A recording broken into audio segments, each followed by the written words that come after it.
Right. Well, hello everyone, and welcome at this event titled Crimean Platform Summit, looking especially at how Ukraine and the transatlantic partners can address the militarization of Crimea.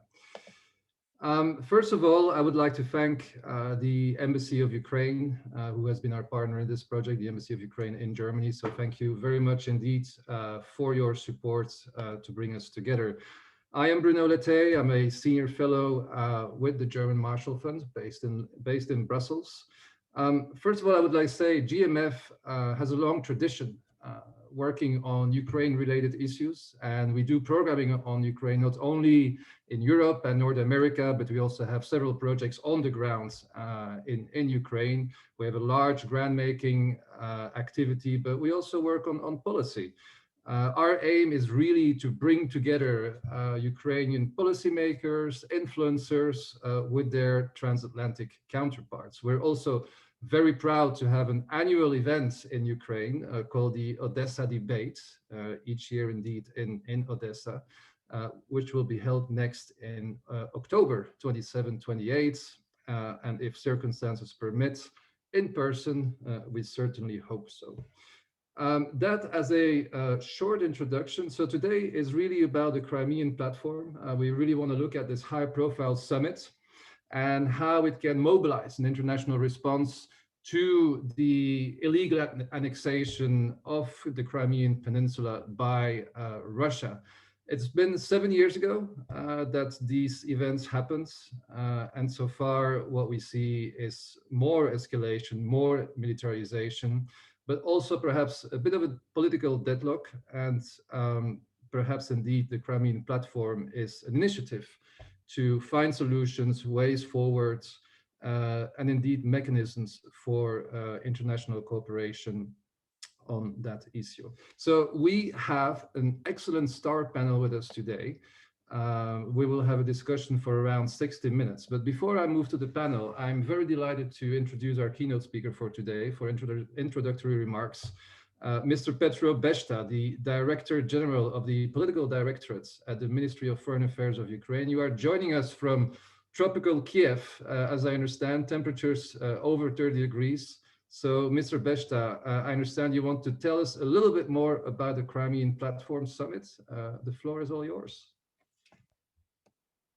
Well, good morning and good afternoon to all panelists and to all transatlantic community.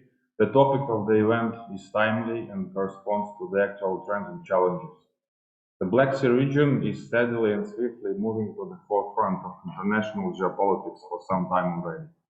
If we return back to 2014, we will see that the long-term security considerations were at the core of Russian calculus when Moscow decided to occupy and annex Crimea.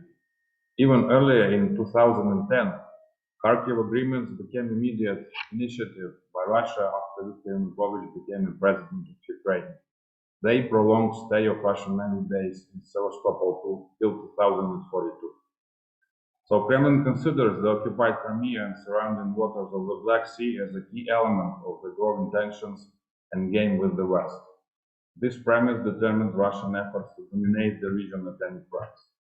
But it is much more broader story than hard security. As a part of its hybrid toolbox, Russia uses its military facilities to undermine normal economic activities in the region and to demonstrate its exclusive rights. The closure of the parts of the Black Sea in the direction of the Great Kerch Strait till the end of October this year, under the pretext of naval exercises, clearly points to that. Russia continues systemic detention of vessels going to and from the Ukrainian ports in the Sea of Azov, and in that respect tries to constantly enhance the pressure, all kinds of pressures on Ukraine, but also to other Black Sea states. The freedom of navigation is one of the basic principles in global common good. It's an obligation of all countries, regardless of their geographic position, to protect it. This problem will be among the key issues of the Crimean Platform. Crimea has become also a forward base for further extension of Russian aggressive foreign policy far beyond the Azov Bloc's Black Sea region. Russia continues to transform Crimea into its military outpost to dominate the Black Sea and expand the Russian influence in the Eastern Europe and Balkan. The Black Sea Fleet plays a key role for the Russian naval presence in the eastern Mediterranean. Substantial improvements of the Russian positions in the Black Sea and the eastern Mediterranean creates all necessary conditions for the further expansion, in particular in the Red Sea, Atlantic, and in the Indian Oceans. Ongoing militarization of Crimea rests in the center of these processes and policies. Decisive action by the transatlantic community in the wider Black Sea region and on Crimea at its core now would help to prevent extension of the Russian aggressive activities in their regions tomorrow. Recent G7, 80 and EU-US summits manifest a clear trend to consolidation of the transatlantic unity. Crimea is a principal point of transatlantic consolidation around the goal to strategically counter Russian destabilizing behavior in Europe and beyond. Crimean Platform is an instrument of such focused consolidation in a broader architecture. Ukraine appreciates that the allies properly assess the Russian military threats on the communique of the NATO summit, and the right place was found for Crimean militarization as a threat to security of the Euro-Atlantic area and a factor that contributes to instability along NATO borders and beyond. Unfortunately, powerful and decisive pushback is the only language that Russia understands. Therefore, all calls to the Russian side should be very clear and unequivocal as to their essence, and should be backed up with strategic calculus and coherent action. Classic triad: capabilities, political will to use them, and proper communication. We believe that Crimean Platform is the right instrument to do that, to address all issues related to the occupation of Crimea, including its security aspect in all its forms, hard security and hybrid warfare, in a strategic and coherent manner. We need to ensure strong and capable NATO naval presence in the Black Sea region. There is an urgent need for a strategy to counterbalance Russia in and around the Black Sea, including as a means to prevent Russia from using the Black Sea to project its power beyond the region. Till the end of this year, we plan to conduct the annual security conference of the Crimean Platform on the wider Black Sea security. We see a need to consolidate efforts of NATO, EU, measures taken on the national level and policies in the UN system on the issue of wider Black Sea region security with Crimea at its core, taking into account all implications for transatlantic stability. We hope that all partners will see added value of this initiative, participate in the summit, and support further activities of the Crimean Platform. Thank you.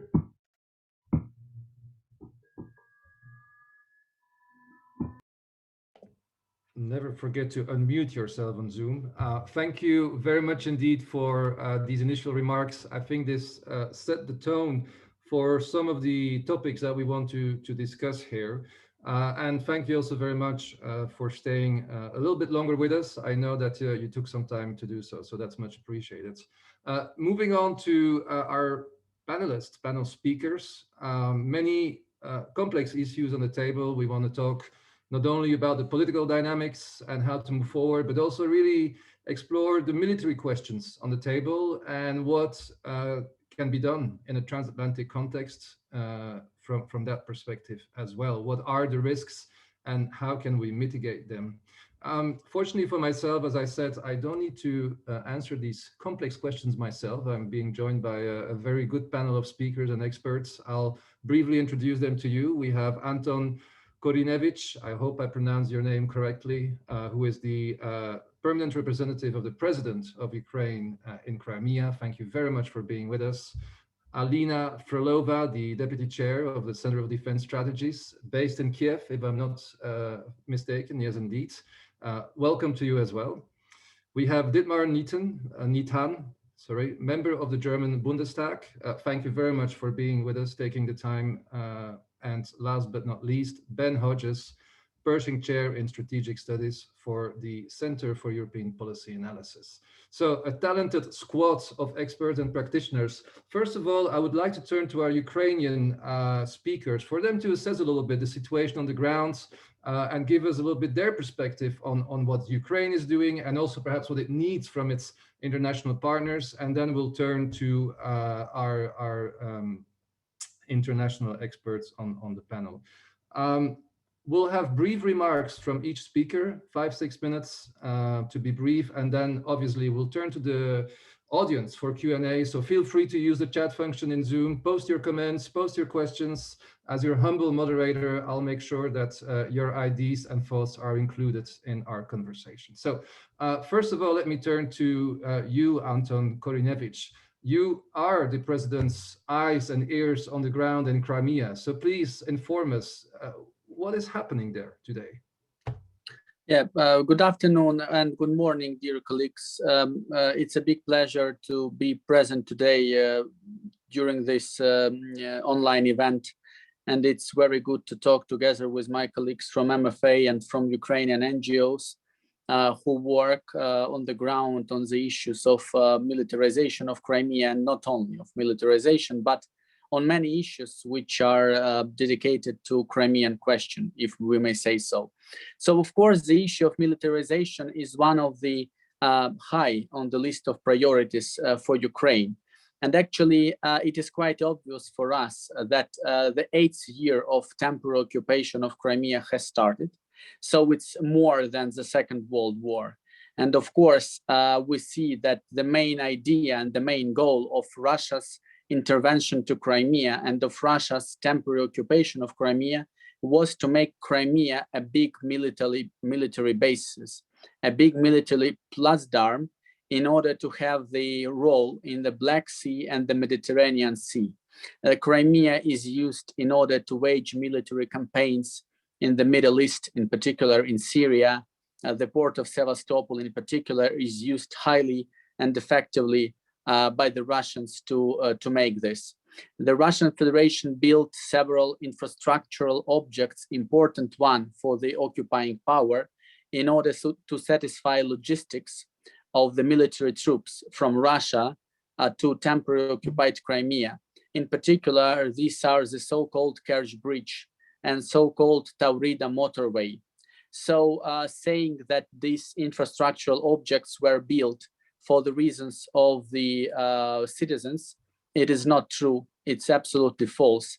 The only need of these objects is to make logistics of the Russian troops happen effectively and not time-consumingly. So that it's really after the building of these objects, it's no use even to talk how many Russian troops are there in Crimea, because in a week they can make this number higher due to the transportation of troops and vehicles to Crimea from the Russian Federation. All in all, we see that the Russian Federation does not care for the civilian population who resides on temporarily occupied territories. In particular, we may see this in the last events in Crimea. As of now, almost for a week, there are very heavy rains in Crimea, and due to the fact that the Russian occupation authorities didn't care for the rivers and didn't care for the infrastructural objects in many of the towns and cities of Crimea, there were a lot of floods in such cities as Kerch, as Yalta. So the situation there is really catastrophic one. But again, this is all due to the fact that the Russian occupation authorities really didn't care for the needs of civilian population. Their only need and their only goal is to have Crimea ready as a big military platform. Ukraine, of course, understands this, and Ukraine tries to make what we can in order to fight with this situation. In particular, we are talking today about Crimea Platform, and Mr. Beshta talked a bit about its goals. And of course, militarization is inside the Crimea Platform. This is one of the key priorities of the Crimea Platform, both inauguration summit and the idea itself. But we need to say that Crimea Platform is one of the key instruments of the strategy of the occupation and reintegration of Crimea, which was adopted by the National Defense and Security Council of Ukraine, and then approved by the decree of the President of Ukraine in March 2021. So that this is a really big achievement, that Ukraine finally does have a fully fledged strategy of the occupation and reintegration of Crimea, whereas militarization is of course one of key problematic areas, and Crimea Platform is of course one of key instruments in order to reach this deoccupation and reintegration of Crimea. And nowadays, a lot of governmental agencies of Ukraine, and namely different ministries inside the Cabinet of Ministers of Ukraine, are working closely in order to draft the action plan, which will be implemented in order to get the strategy implemented, realized.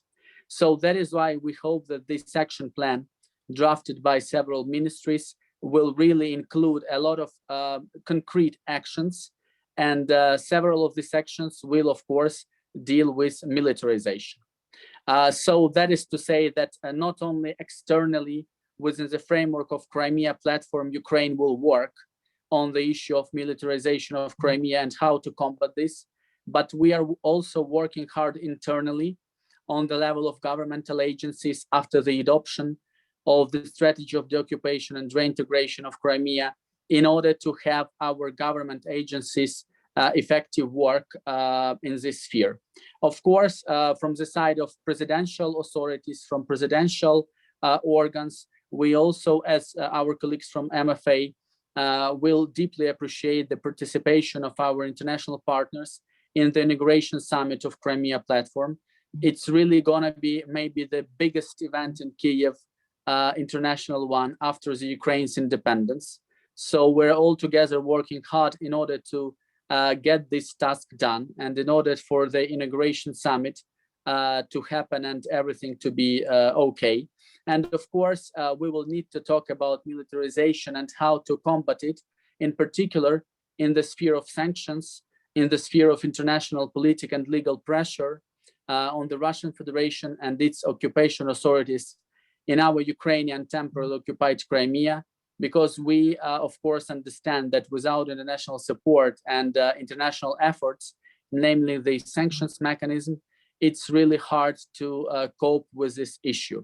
Since we are now in this 8th year of occupation of Crimea, again, I would say, and maybe here I would finish, since we're having these 5 minutes of brief remarks, that Crimea, and the only reason of the Russian Federation temporary occupation of Crimea is the military reason, is the reason to play the role in the Black Sea and the wider Mediterranean region. And this is the key priority of the Russians. They don't care about the citizens, they don't care about the cultural heritage, they don't care about the natural environment. All they need is a big military aircraft carrier, if we may say so, the Crimea Peninsula. So we hope that together with our international partners, we will stop this temporary occupation of our Ukrainian land. Thank you. Thanks to you for being brief, and I promise there will be time to get back to you for additional thoughts and ideas. I appreciate that you also put things in context, and that it's also about deoccupation and reintegration, and that is the purpose of the summit. But let me turn now to you, Alina Frolova, because I hear Anton saying, like, look, Crimea is basically a Russian fortress. It's being used for power projection. I even hear saying that the Russians even use it to go as far as Syria. So it goes beyond just regional security of the Black Sea and the Azov Sea. Now, despite the political efforts, you know, the militarization is there. So how do we deal with this?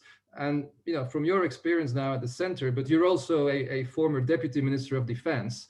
So I would like to ask you, how do we basically deal with this military aspect? You'll have to switch on your mic.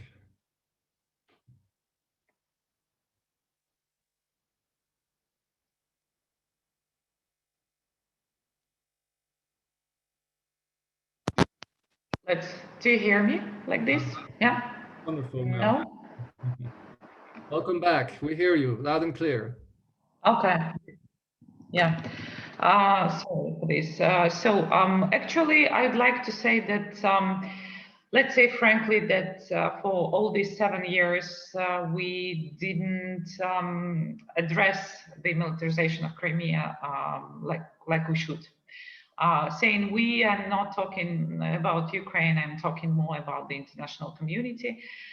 because Ukraine, although Ukraine also put not enough efforts to focus on. So we had the platform for discussing the Donbass and few formats for this, but we never had some kind of Crimea in the list of the questions which should be discussed, and that is bad because that automatically meant that that's a difficult question, and we all just afraid to touch it, not to make the situation worse.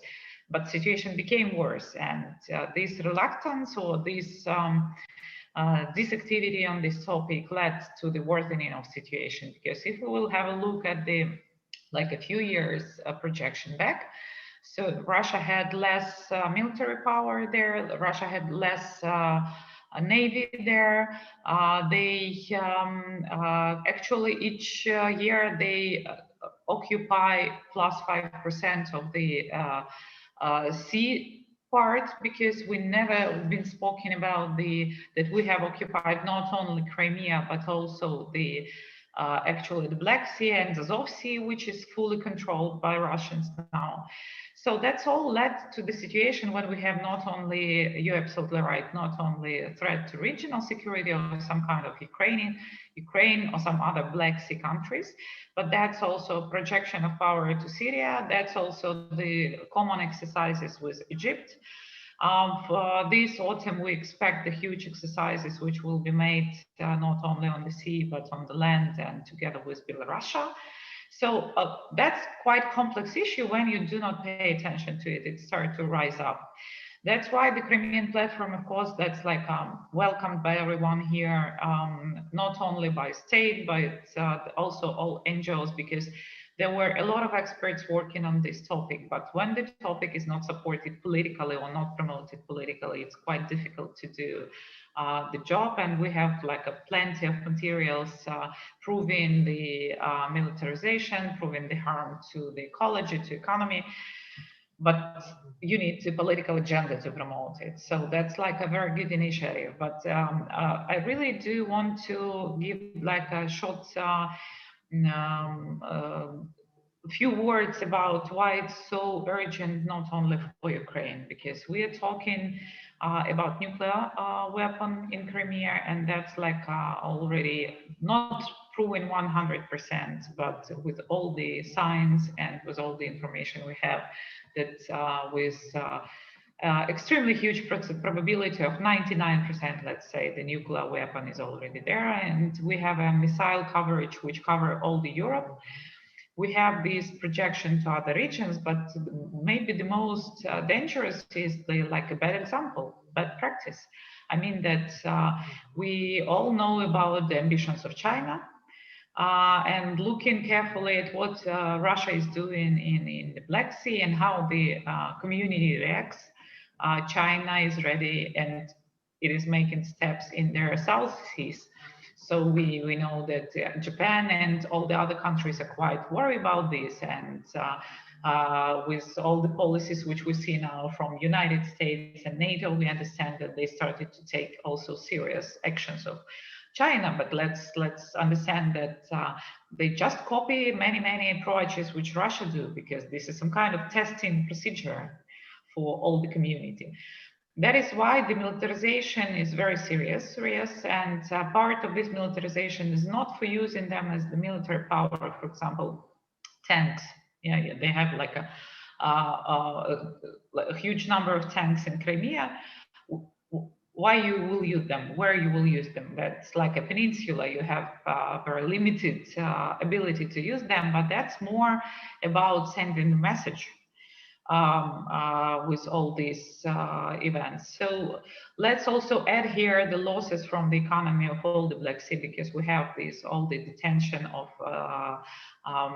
commercial fleet, and we have constant threat with the fast exercises which Russians all the time do, and you will see that they steal in the gas from our shelf. So that's all this brings a lot of quite big and complex issue. And when we are saying about the security, we should understand that this is not only about the military power, but also about the all these aspects which we have. So I'm very glad that for this summer and like the latest months, we've got so much attention of international community. I'm very glad that part of this event is dedicated now to German audience, because we consider that German politicians and German audience is one of the principal audiences which we need to you know, put together with us in this fight. And yes, the demilitarization of Crimea, reintegration and deoccupation of Crimea, that will be quite difficult case for the world community. And I think that only working together on all the issues, we can make it happen, and we can stabilize the whole world security. Because again, coming back, this is a very bad example and very bad practice. Do not react on these issues which are happening now. Thank you. No, thank you. And I appreciate you went a little bit deeper into the military aspect as well, and to explain to us that it's actually a full range of assets, conventional, hybrid, and even nuclear assets there. So the risks are indeed very real. Turning now to Dietmar, Nietan in Berlin, the pressure has already been set. We heard that we know that Germany is a very important partner of Ukraine. We heard from our Ukrainian colleague that the political agenda is now there in Kiev. There is political will. So can you enlighten us a little bit about the thinking in Berlin? You know, what could be some sort of German support for this? I'm also even thinking that it's September, you have your own important political moments in Germany. So I don't want you to make predictions, but perhaps you could include that in your thinking, but you know, also from a German perspective, but obviously also from an EU context. So if you could share your thoughts, that would be much appreciated. Yeah, thank you very much. First of all, I'm really glad that the Ukraine Embassy and German Marshall Fund in Brussels are organizing such an exchange. I think we need this formats more and more to strengthen our dialogues and to see always different views on that issue, and that helps us to find the right way to deal with it. First of all, I want to stress that the German government and also a part of the German opposition parties like the Liberals or the Greens are supporting the launch of a Crimean platform as a meaningful action to strengthen the international efforts for a peaceful solution in Crimea. And I think it is very important, not only for public debates and public diplomacy in Germany, to make clear that, of course, Germany, as a friend of Ukraine, but also the European Union together should play a constructive and productive role in bringing such a platform forward. And I think it is very important also to do that, because there are some, how should I say, fears who could be helped or to find enough partners to bundle our activities. Why? We see that the Crimean Platform is now launched at a political stage where in domestic policies of Ukraine, key reforms are particularly at risk. For example, the fight against corruption. And therefore we all must take care and ensure that the Crimean Platform draws attention, does not, how should I say, draws attention and energies a way that are urgently needed for other priorities in Ukrainian domestic or foreign policy. And therefore, I think we need this partnership, a kind of burden sharing. We should not let Ukraine alone with this work. And the second thing that is important for me is that we find a way to create formats, projects under the umbrella of a Crimean platform that really brings us added value compared to the previous international activities. because at the end of the day, we should not waste energy. And I think it is important to create projects and formats for the Crimean platform that could bring us in a stage that we have as many supporters as possible for that project. I think that is something where we need more consultation and cooperation between European Union and Ukraine to help that at the end of the day, this format of Crimean platform is a success and not something that is binding too much energies for other things that should also be done in our bilateral relationship, but also should be done in the reforms in the domestic policies of Ukraine. So I think that are the points we are discussing in the German Parliament. Tomorrow we have our Committee on Foreign Affairs. As a member of it, I can tell you that the developments in Ukraine, but especially, of course, the negative developments in Donbass or in Crimea are always a very important topic of our committee. And I can tell you last word in a kind of forecast, in spite of how the political colors of the governmental parties look like after the elections end of September in Germany, my feeling is that we will get a government that is looking very clear to Middle and Eastern Europe, that defines German Ostpolitik as a format that should be not be a German format, it should be an European Union format, and it should be a format that makes clear that we are not willing and able to accept the strategies of the Kremlin, and that we must show more solidarity and unity in Europe to make clear that we are standing on the side of the Ukrainian people. Well, thank you for giving us this perspective. I hear you say that the political success of the Crimea platform is certainly something that is being supported in Berlin, and it's not just about Germany. We need to act in a European context, in a EU context. So thanks for sharing those thoughts as well. Last but not least, we're moving to Ben Hodges. And even though you are with us on this side of the Atlantic, I like to think that I can also tap from your brains from a transatlantic perspective, a US perspective, but also, dear Ben, if I may ask from your experience as a former military commander, what we're talking about here is also de-occupation. How do we do de-occupation from a military perspective? How do we force a military out of a territory? Hey, Bruno, thanks. And I'm very happy to see Herr Nietan from the Bundestag, because Germany has such an important role here. The kind of moral authority as well as economic power and leadership within the EU. Berlin is probably the only capital in Europe that can really influence the Kremlin. And so the United States has got to work closely with our German ally, our most important ally, to bring about the strategic outcome that we all want.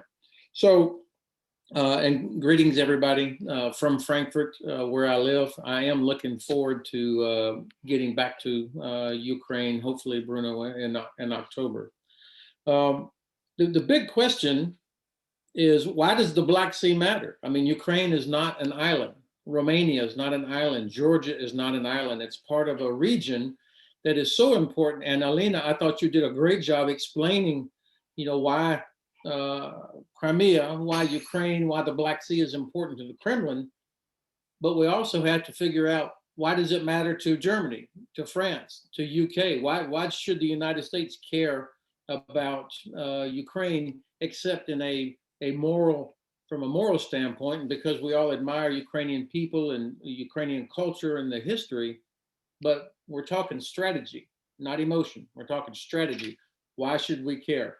I think there are a lot of reasons why we should care, but we've got to do a better job of getting people in Brussels and in Washington to see that, to understand why the Black Sea region matters, why we can't just default and say, hey, look, history, it's Russia's, it's not worth getting into a conflict with them. But unfortunately, there are too many people in Berlin and Paris, Brussels and London and Rome and The Hague, and even in Washington that are willing to do that for a variety of reasons. So this is our challenge. Now, for sure, why does it matter for us? It's because we have 3 allies there as well as 3 good friends. Their economic potential is significant, particularly as an east-west corridor between Eurasia and Europe. It's the only corridor that does not go through Russia or through Iran. So it would seem to be in the interest of everybody to preserve this corridor for east-west commerce. Yet we now have Russian peacekeepers sitting in Azerbaijan and Armenia and still occupying Georgia, 20% of Georgia. So we have a problem here, but it's because we did not compete there. But also Russia uses, exactly as Alina said, Crimea as the launching pad for all of its malign influence, not just in the Balkans and in the Caucasus, but also in Syria and into the Eastern Mediterranean. There are about 4 million Syrian refugees sitting in and around Turkey or else moving through Europe that came directly from the Syrian civil war. That would not be possible. We would not be dealing with this if not for Russian support of the Assad regime. And it's that support that enabled the Assad regime to continue the civil war, to survive, and put 4 million refugees on the road, what former SACEUR General Breedlove used to call the weaponization of refugees. This is not an accidental outcome. This was intended. I think we're going to have a long, hot summer in Ukraine, and I don't mean just the temperature. I think that even though I could hear people from Berlin breathing a sigh of relief after Minister Shoigu said, exercise is over, everybody's going back to barracks. There were so many people that wanted to believe that, including in Washington, but yet nobody above the rank of sergeant believes for a minute that those troops are gone or that the equipment is gone. It's all still there. And we have the Zapad exercise, of course, reaching its full stride in September. I think the fact that the United States failed to act after Russia's occupation of Georgia, or 20% of Georgia, we failed to act after the Assad regime stepped over President Obama's red lines. We failed to act decisively after Russia's invasion of Ukraine. What Russia is doing now is only a continuation of what it started in 2008 in Georgia. Yes, the alliance is much better, but we have not done anything to change Kremlin behavior. We've protected ourselves better inside NATO, and we've put sanctions we, the EU, and the United States have put sanctions on Russia, which has slowed down their modernization effort. But clearly, it's done nothing to change Kremlin behavior. And so I believe that they are only going to stop when they are stopped. There's no go back down. It's only stair step, and they're going to keep going. And I think that's what's going to be happening this summer, unfortunately, in Ukraine, particularly around Sea of Azov. I'm sure that their number one priority is to finish sealing off all of Azov and to take Mariupol down to Berdansk. I think Odessa is on the menu, maybe not this year, but next, based on their belief. And so far, they've been right that we won't do anything. So that's our challenge, is to convince them that we are prepared. So what do we do? Number one, we have to have a strategy for the Black Sea region. You can't have policies for Ukraine until you have a strategy for the region. And you can't have a strategy for the region until we figure out our strategy for Russia. Nobody wants a conflict with Russia, nobody. But the best way to ensure we don't have a conflict with Russia is to make it very clear that we are prepared to have a conflict with Russia and to crush them if necessary. Look, I was a lieutenant in Germany in 1981. I never imagined that Berlin would be unified or that Germany would be once again reunified. So there was no timeline, but we knew that was our purpose. And so, Bruno, to answer your question, how do you demilitarize? How do you get the Russians out of Crimea? It's going to take a combination of consistent, sustained diplomatic pressure, refusal by the international community to accept Russia's claim. We need, every single time they do anything that looks like there's some sort of formal recognition of the annexation of Crimea, everybody in Berlin, Paris, The Hague, Rome, Brussels, Washington has got to immediately stomp on that. A couple of examples. Google and Apple Maps, they succumb to the Russian pressure. So now if you get a Google map or an Apple map, it leaves the question open, as Crimea, there's no border between Crimea and Russia. That was because of pressure from the Kremlin. These are simple things, but they add up over time. Or if ships sail out of Sevastopol, they should not be allowed to go into anybody else's port. This will take sustained courage by European countries and other parts of the international community. For sure, we have got to cooperate better. As much as people like Ukraine, only the voice of the Ukrainian embassy in Washington or in Brussels is not enough. It's got to be Turkey, Georgia, Romania, Bulgaria, Ukraine, Moldova, putting their voice together the way Estonia, Latvia, and Lithuania did. Now, everybody in Congress can correctly identify Estonia, Latvia, and Lithuania on the map because those three countries were so loud and persistent in Washington. I think the Black Sea nations have got to do the same thing in Washington and Brussels, working together. That means that before we can go any further, the United States has got to fix its relationship with Turkey, and we have got to fix our relationship with Ukraine, make it a more robust bilateral relationship. The last thing I would offer is that Ukraine, of course, has to continue working on its own societal resilience. There are not enough people to still have total confidence in the government or trust the judicial system, which means you don't have enough Westerners wanting to invest in Ukraine, and this makes Ukraine vulnerable. I would also think an important step would be give the Rada oversight over the Ministry of Defense, the way the US Congress has oversight over the US military, or the Bundestag has oversight over the Bundeswehr. This would do so much to restore faith and improve efficiency as well as effectiveness. Thank you. Thank you very much, Ben, for putting the importance of the region in perspective and for reminding us that the Black Sea is not just about the military risk that we see there, but it's about energy security and human security. You referred to the migration issue as well. But that we in the West perhaps still need to get our act together when it comes to Black Sea strategies. Now, I'm opening up the Q&A feeds. Please, by all means, post your comments, your questions, and while you are warming up, dear audience, let me perhaps get back to our Ukrainian speakers for a brief reaction, because, okay, we're launching this Crimean platform. This is going to be a big event, but what next? We heard Ben saying, we need sustained, loud, assertive diplomatic pressure. We need, continuity. So what's Kiev's vision for after this conference? What are the next steps? Perhaps I can start with you, Petro, Beshta. Well, of course, the summit of Crimean Platform is just the beginning of the whole story. And at this time, we already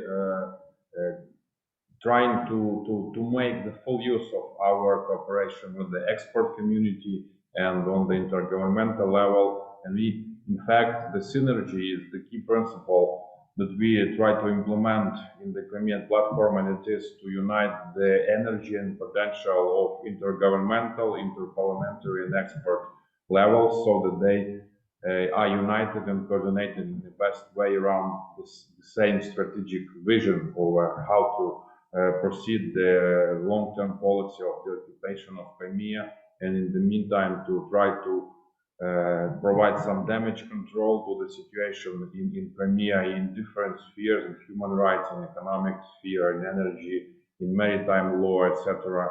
And that's important. So we try to look forward to see some particular big projects and objectives that could be implemented in the first year or in the first couple of years after the summit.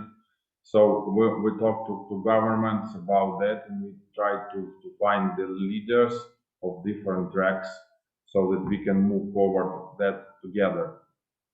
And we also try to find some big projects so that we implement or find the right place for the the broad spectrum of Crimea-related problems in a wider context, in transatlantic context and even global one.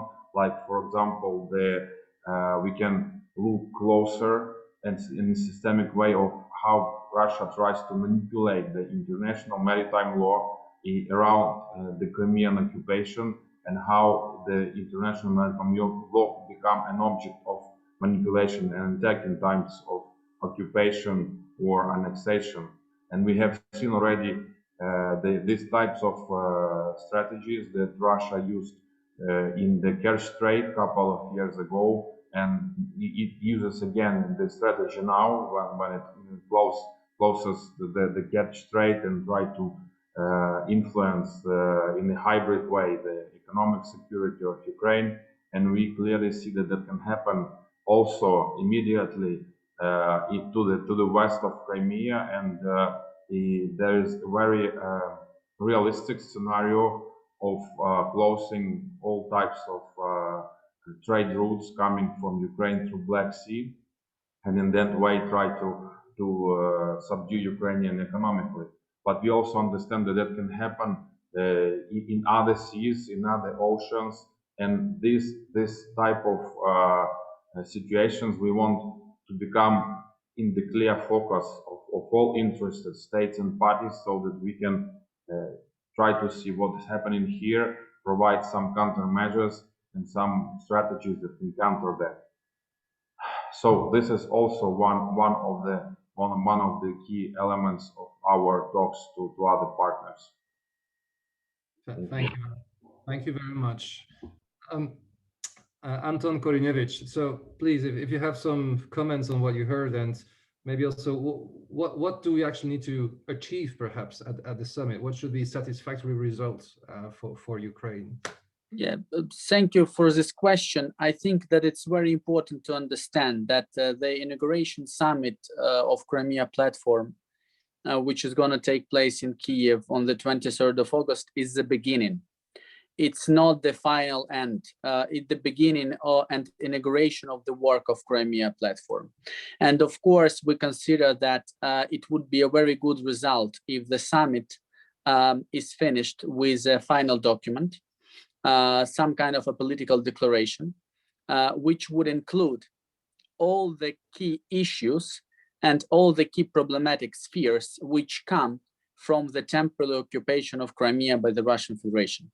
I think that this is very important because on external level, in foreign policy, in diplomatic relations, we had a lot of like human rights efforts inside international organizations, namely United Nations General Assembly, Parliamentary Assembly of the Council of Europe. Actually, tomorrow, Council of Europe Parliamentary Assembly is going to vote on the resolution of Crimean Tatars situation in Crimea. And we are working closely with our Ukrainian delegates to the Parliamentary Assembly of Council of Europe. But it all dealt with specific questions. We didn't have an overwhelming, a fully fledged international platform, a place where all the issues in relation to Crimea could be discussed. And this is the key priority of Crimea Platform, that Crimea Platform is a place, is an instrument which is designed in order to have a place where everything in relation to Crimea and to occupation of Crimea are gonna be discussed. So final document, I think, would be a very important outcome of the summit, and also for us, for people who work every day on Crimea and only on Crimea.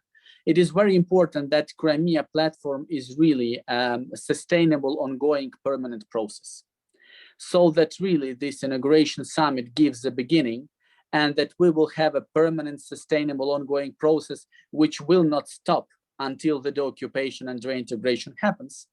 And that is why I think several steps are needed in order to achieve this goal. In particular, I think it's important to have a permanent working office of the Crimea Platform here in Kiev, in Ukraine, staffed with people which work only on Crimea 24/7. So I think that if we if we have the implementation of these several ideas, I think that could be the good basis for Crimea platform to move forward with other summits, high-level talks, high-level discussions, and also the implementation of projects, because this is something very important, that Russia doesn't want concrete projects to be implemented in order to make the occupation and reintegration happen faster. These projects can start from some smaller technical ones, like for instance, I don't know, the Museum of Crimean Tatar culture in Kiev, or a hospital and a university somewhere in Henichesk, near the administrative boundary line. But these are not actually small things. These are important things. So I think that this menu or collection of projects, if we can offer to our international colleagues and partners, this would be also an important step forward in this Crimea platform route, if I may say. Thank you. Let us perhaps consider this event already as a very small, modest step in this direction. Alina, I definitely want to give you a few minutes as well as a comment. Okay, I would like to comment some words of our German colleagues, Mr. Nietan, and also we have quite a good questions in already in chats and in Q&A. And one of these questions is from Eva Kristinova. Could you elaborate on how the strategy on the occupation of the Crimea relates to the conflict in Donbass? And that is a very important question, because what Mr. Nietan said, that starting from the Crimea, he addressed the corruption and reforms which need to make Ukraine. Obviously, Ukraine has a problem with corruption, and we suffer from this. And we need to move to make a lot of reforms, not only in this sphere, but in many others. And we as citizens need it more even than, and we do appreciate the support of our partner governments in reforming. But Ukraine was not attacked because it has lack of reforms, or Ukraine was not attacked because it has corruption. This is like just a little bit separate picture, topics, you know, and when we sometimes see the efforts to put the assistance on Ukraine, to Ukraine in the occupation or in fighting with Russia in connection to some reforms, that looks like a very, you know, sometimes it looks strange, let's say so, because we're not talking about the some kind of cooperation. We're not talking about the granting activities or some other activities. We're talking about the war. And you are absolutely right in the question that there is one war. There is one war, which is like in one country, which constantly in war against Ukraine, and Crimea and then Donbass. This is war. I mean that, yes, there are some kind of nuances, but we have one reason, one source of this war, and we need to address Russia issue, not only Crimean issue, not only human rights issue or some other issues. And Russia issue is Russia is the country which attacked Georgia, which attacked Moldova, which killing the civilian people in Syria, which killing civilian people in Ukraine. So we can just, you know, play around many different topics, but this is a problem not with Ukraine and not with reforms, but this is the problem with war. And with keeping the right for the small nations to protect themselves without having nuclear weapon, without having, you know, huge armies, there should be some rules which should be kept. And this is the issue. And this issue we should address first, which does not exclude the issue of reform, but this is the separate track line, I would say. And in my opinion, yes, we need to combine. And it was like in 2014, it was quite difficult to put on the table everything like Donbass and Crimea. But now it's a time, you know, that to combine these strategies, to combine, and I absolutely support Mr. Hodges that it should be a strategy not only towards Ukraine, it should be a strategy towards the security of the region, which will include a lot, which will include Belarus also, because we are now observing how, you know, online on air, one person is killed by a regime. We're watching this on TV. We see the circumstances of killing, physically killing this person, and what we can do with this, how we should address it. This is the issue, and how we can prevent it in the future. And I would like us to think about this in this direction. And I would like we really to combine the issue of Donbass and Crimea and put on table Georgia and put on table the other questions which should be put. Thank you. Thank you very much. And Dietmar, Nietan, I would like to get back to you because I have the impression that Germany is a heavyweight player here in Europe, and we've heard participants saying that Germany has a moral, the economic might to take on Russia. One question I want to ask you, because sometimes German foreign policy, at least for someone like me sitting in Brussels, can sometimes be ambiguous. We see that energy security is one, human security is one, and it's a bit in silos. But we also hear now today's conversation that if we want to help Ukraine and take on Russia, that actually there are no silos. Everything is interconnected, from energy security to human security to military risk. So is Germany's foreign policy actually on the right track vis-a-vis Ukraine and Russia? Yeah, thank you very much for the questions. I would say it's moving in the right direction, but the learning effects that we learn as Germans, that the old times where it perhaps would help us to have a special relationship to Russia are already over. To be very honest, we have a lot of policymakers in Germany, especially in my party, but not only in my party, the Social Democratic Party, who are looking at the old times. And because of that, I mentioned that in our times, East policies, as we say in German, Ostpolitik, could not be the policy of a German government. It could be only a policy of a united European Union who is strong against the Russian aggression. And of course, Alina is absolutely right. Even if we would see that not every single reform in domestic issues in Ukraine would not go forward as perhaps everybody in Ukraine would wish, that's not an excuse to make a policy again towards Russia that is a kind of appeasement, or to say yes, because there are some reforms not being made properly in Ukraine, we have problems. No, of course, the Russian aggression has nothing to do with the stage of reforms in Ukraine. And perhaps because of my bad English, it was a misperception. I only want to tell all of you, all our resources are limited. And also the resources of the government and the authorities in Ukraine are limited.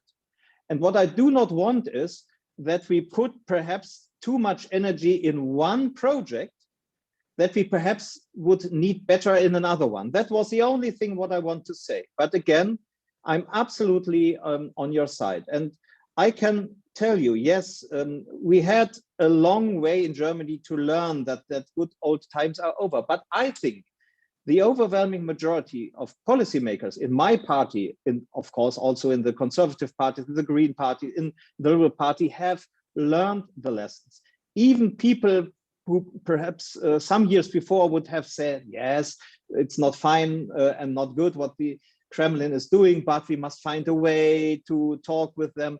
Even that people now see that what is happening on the Donbass, on Crimea, is not only an aggression against Ukraine, of course, first of all it is, but it is an aggression against our European/Western way, democratic way of living. So destabilization of the neighborhood of the European Union is of course also destabilization of the European Union at all. So I want really to stress that we must learn our lessons and that we should be very clear, as Ben described it. We must clear that, cynical word perhaps, that the Russians can rely on our resistance. I think that is very important, and that's the way where I see that Germany perhaps has taken a little bit too long time to learn, or some people in the political spectrum in Germany has taken too much time to learn that. But I think now we have learned the lessons, and the reaction is clear of the Kremlin. If you talk with experts in Brussels, they say the main resources of Russia to destabilize European Union are going to destabilize the political situation in Germany. And if you look to the rhetoric of a lot of people of the Kremlin, you see, how would I say, enemy number one, more or less, in Europe for the Kremlin is now Germany, because we are not acting as we perhaps act in the times of Gerhard Schröder. We act now in another way, and I think we're acting now in a better way. And on that way, we should really work more together, as all of you have stressed. Thank you very much. It reminds me the words of the former Polish foreign minister, Radek Sikorski, the Minister of Foreign Affairs, who said, "I fear German inaction more than German power nowadays." We have about 13 minutes left to have this discussion, and we like to be pünktlich at the German Marshall Fund, so we will end on time. There's time for one more round of contributions. Ben, I will start with you, but I also want to take some questions from the audience. And while you think about your final remarks, please take those into consideration. We have a question from Dmytro Shkurko, the National News Agency of Ukraine, asking how the international community should react on the possible allocation of Russian nuclear weapons in Ukraine. Are there some verification mechanisms possible? There are comments also about Ukraine's domestic politics, the fact that there are still pro-Russian parties in the Rada, and whether this should have an impact on Ben's proposal to give more oversight to the Rada on the military. There was also questions from Brooks at Jane's Defense Weekly, how we see NATO's naval visits to the ports in the Black Sea. Is NATO doing enough there? Should it step up its efforts? So these are a few questions that I present to you, and we'll have a final round. And Ben, let's start with you. So I love the fact that Ukraine's football team, their uniform included Crimea on the outline of the map. It drove the Russians crazy, of course, but this is part of that competition. We're not willing to accept that Russia has claimed or illegally annexed Crimea, and therefore, well, okay, that's just too bad. So each of these things are small, but when you add them together, they're important. I think the question about, is there enough Navy in the Black Sea? Of course not at all. But the fact is, there's not enough US Navy or Royal Navy or German Navy to do everything that needs to be done.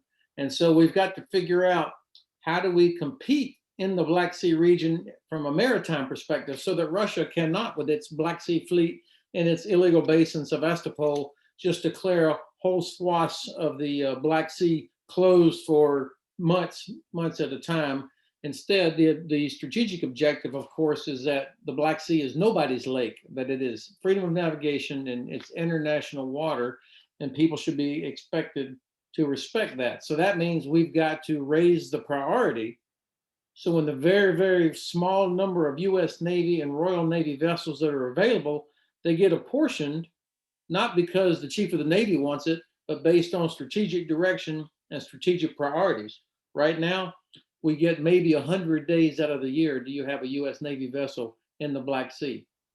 We need Royal Navy, German Navy, French Navy, Italian Navy, all these contributing, as well as Ukraine's Navy with Romania.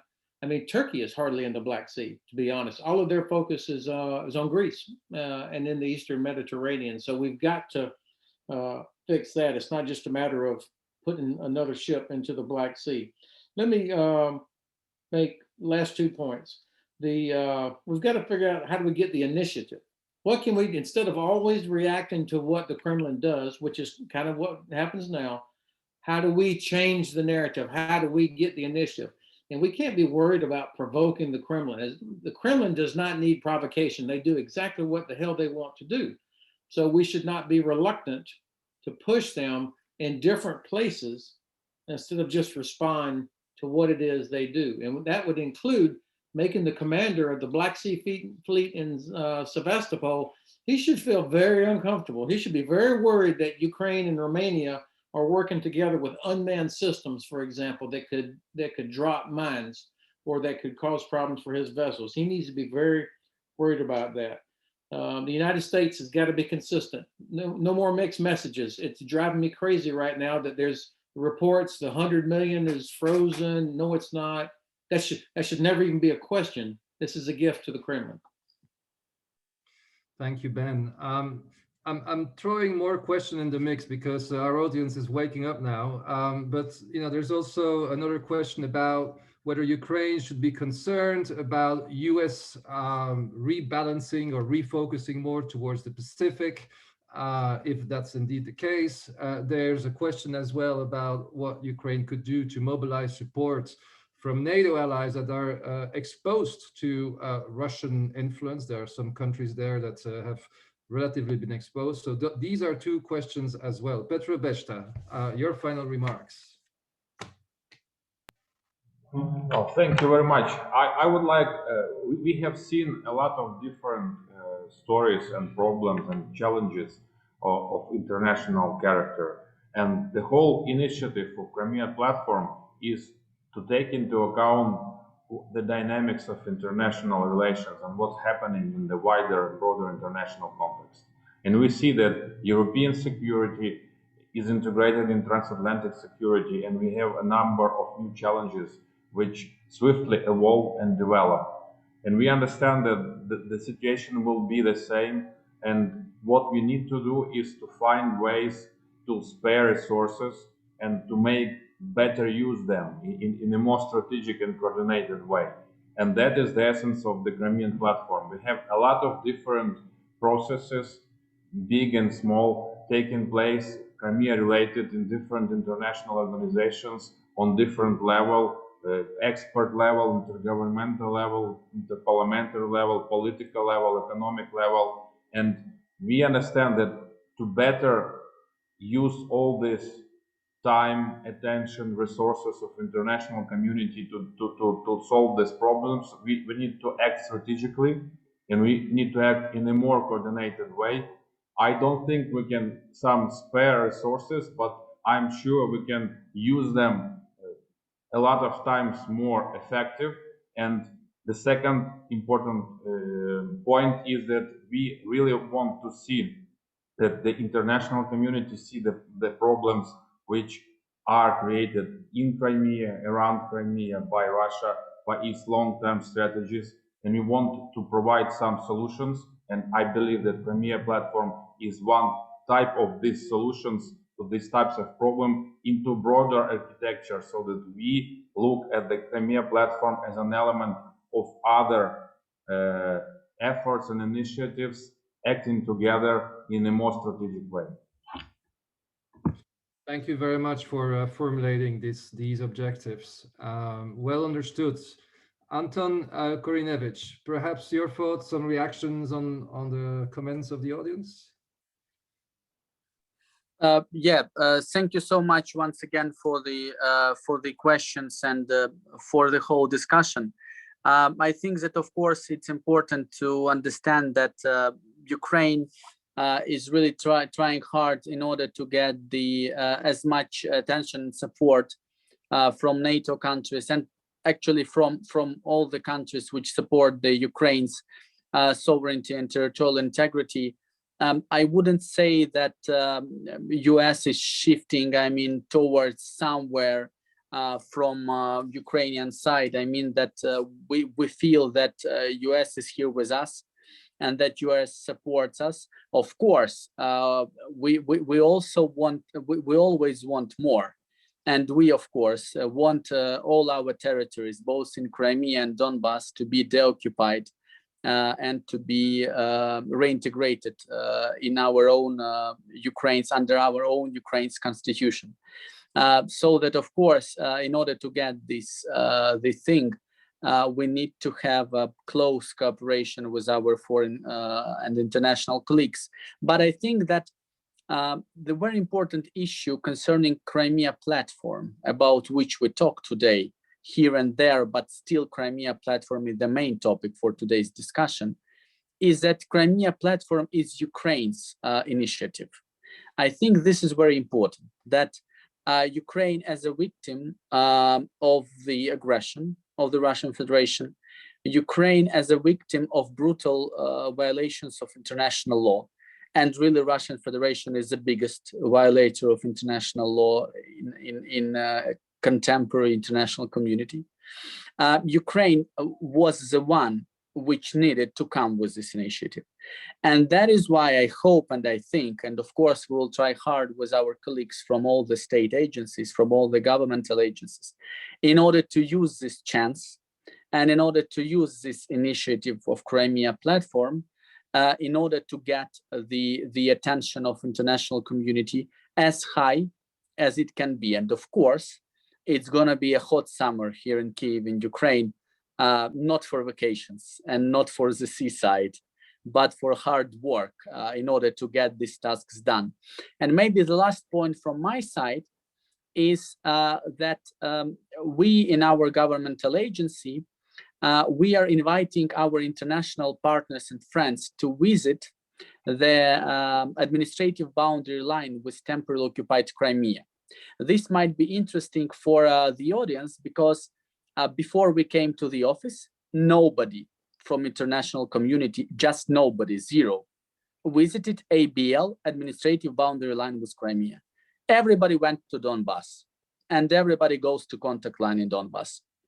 This is very good, we do appreciate, but this is also what we need to say, because when embassy, which is situated in Kyiv, goes to ABL, then it passes information to the capital, to the government, and the capital goes deeper in the issue of Crimea.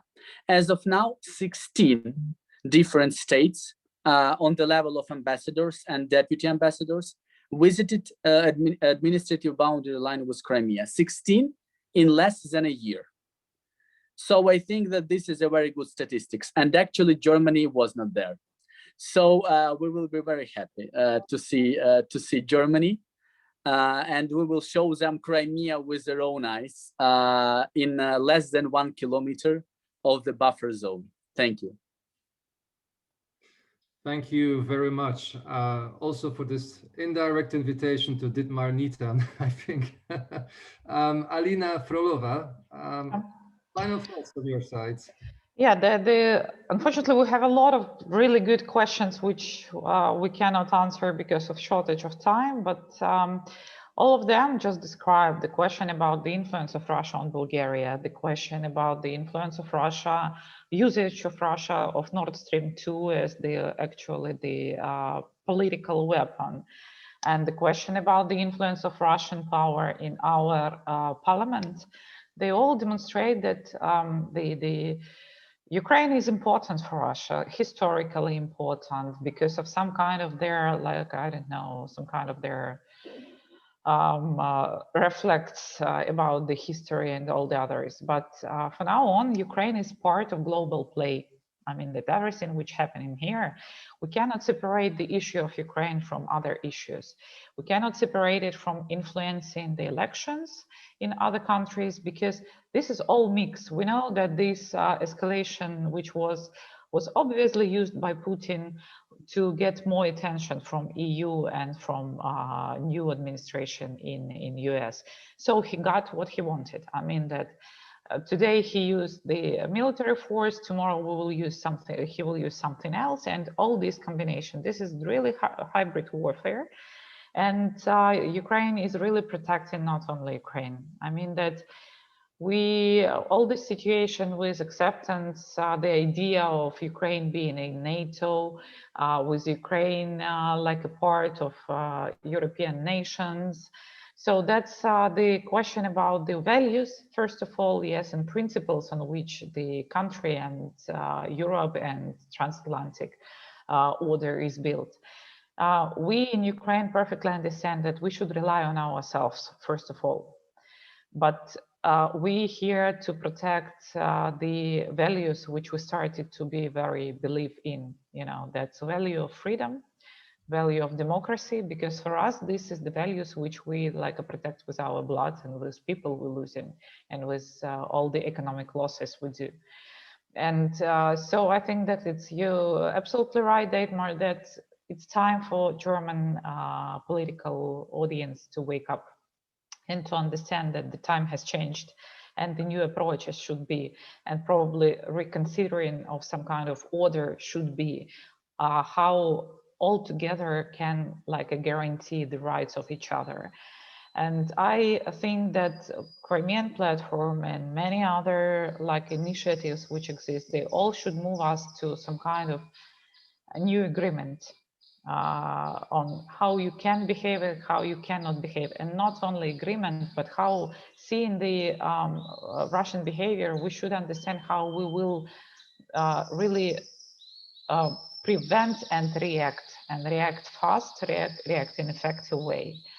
So I think that this is the task for many governments. And really about the hot summer, yes, we do expect some escalation in end of summer, beginning of September. We many times already discussed it, because there would be elections in Russia, because there would be a Crimean Platform summit, because there are planned exercises. So this is also the short-term task.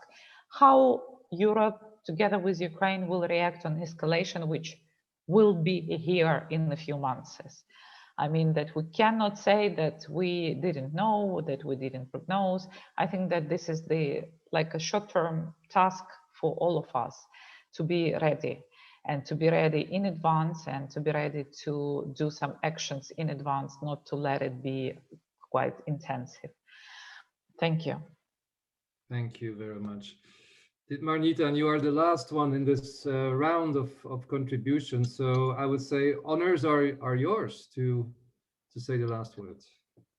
Thank you so much. I think this conversation that we had here in this video format, and with the questions and comments of all the other viewers of our talk here, makes one thing clear. The main point is that democracy and freedom in Europe, not only in Ukraine, also in the European Union and in other countries outside the European Union, but on our European peninsula, are seen as a threat from the perspective of the recent autocrats in the Kremlin.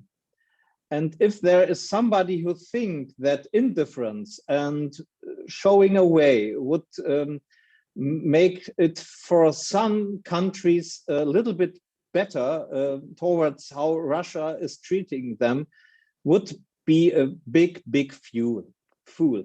And I think what this discussion really makes clear is we must find, even when we have misunderstandings, when we have different opinions, we must find a way that the European Union and the other European countries are dealing in a proper way with Europe, with our neighborhood, to defend our values. And the problems in Ukraine are not only Ukraine problems, it's our European problems. And a last remark to the transatlantic relationship.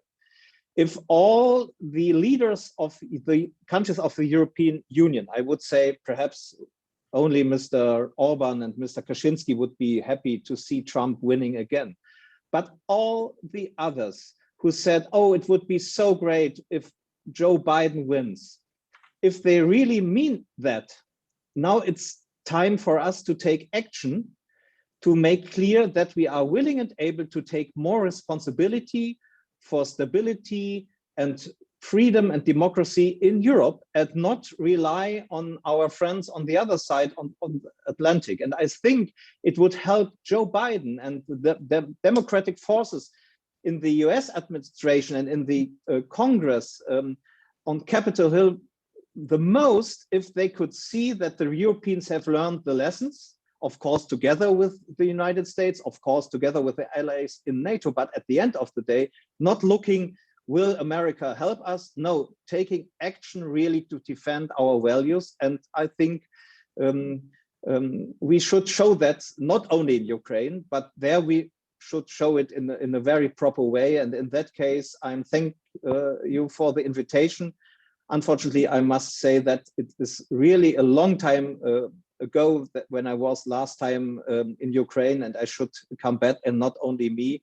And I am sure that this behavior of Germany to taking more responsibility will be shown in spite of how the mix of the governmental parties will be after the next election. So I'm looking optimistic in a way that we are learning our lessons.